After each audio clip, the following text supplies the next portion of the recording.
প্রচণ্ড গরমে ভারতের আসাম রাজ্যের গোয়ালপাড়া শহরে বিস্তীর্ণ উন্মুক্ত জমির উপর যেন ছড়িয়ে আছে নীল ত্রিপলের একটি সমুদ্র।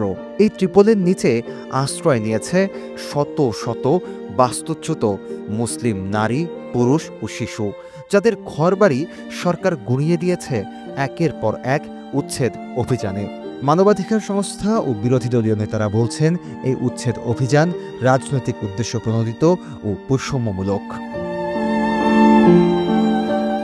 এই উচ্ছেদ অভিযান এমন সময় চলছে যখন প্রধানমন্ত্রী নরেন্দ্র মোদীর হিন্দুত্ববাদী দল বিজেপি 2026 সালের গোড়ার দিকে পুনর্নির্বাচনের প্রস্তুতি নিচ্ছে।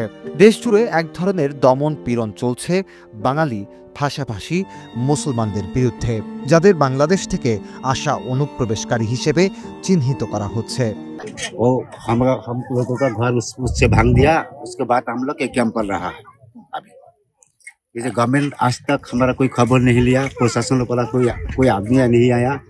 हम लोग को राइस जो साहाଯ୍य करता है उस लोग कुछ गरीब लोग है, इसके खाने पीने का खूब असुविधा है। एक टेबल दिया है, एक आदमी ने एक टेबल बढ़ा दिया है, और लेट्रिन 2 लेट्रिन हम लोग ठीक कर रहा है।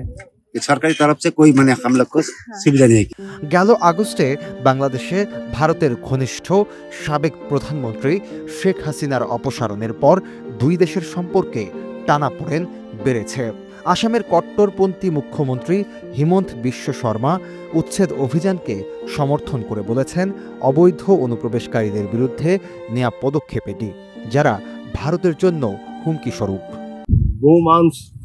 फिर आपका मंदिर मस्जिद, फिर आपका मुस्लिम, फिर यहाँ पे बोला जाता है कि संदेहयुक्त नागरिक है, बांग्लादेशी है। इस तरीके के जो घिनौनी हरकतें जो है, ये हमारे ऊपर जो इल्जाम लगाया जा रहा है, ये बिल्कुल बेबुनियाद है। अगर कोई बांग्लादेशी है, हम चाहते हैं कि सरकार बिल्कुल उसे निकाल दे। সরকারের পক্ষ থেকে সহায়তা না পাওয়ার কথা জানালেন বাস্তুচ্যুত এক বাসিন্দা। বিশ্লেষকদের মতে 2021 সালের মে মাসে মুখ্যমন্ত্রী হওয়ার পর থেকে শর্মার সরকার 50,000 মানুষকে উচ্ছেদ করেছে, যাদের বসবাস ছিল 160 বর্গ কিলোমিটার জমিতে। রাজ্য সরকার বলছে, শুধু গত এক মাসেই 5টি উচ্ছেদ অভিযানে 3,400টি বাঙালি মুসলিম পরিবারকে ঘরছাড়া করা হয়েছে। এর আগে 2016 থেকে 2021 সাল পর্যন্ত 5 বছরে সরকার উচ্ছেদ করেছিল প্রায় 4,700টি परिवार। तो बोलता है हम लोग बांग्लादेशी, क्यों बांग्लादेशी होगा?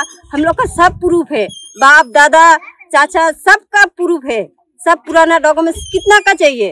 সূর্য অস্ত যাওয়ার সময় ক্যাম্পের বাসিন্দারা প্রস্তুত হচ্ছেন আরও একটি রাত কাটানোর জন্য ত্রিপলের নিচে অস্থায়ী ঘরে। সামনের ভবিষ্যতের কোনো স্পষ্ট দিশা নেই।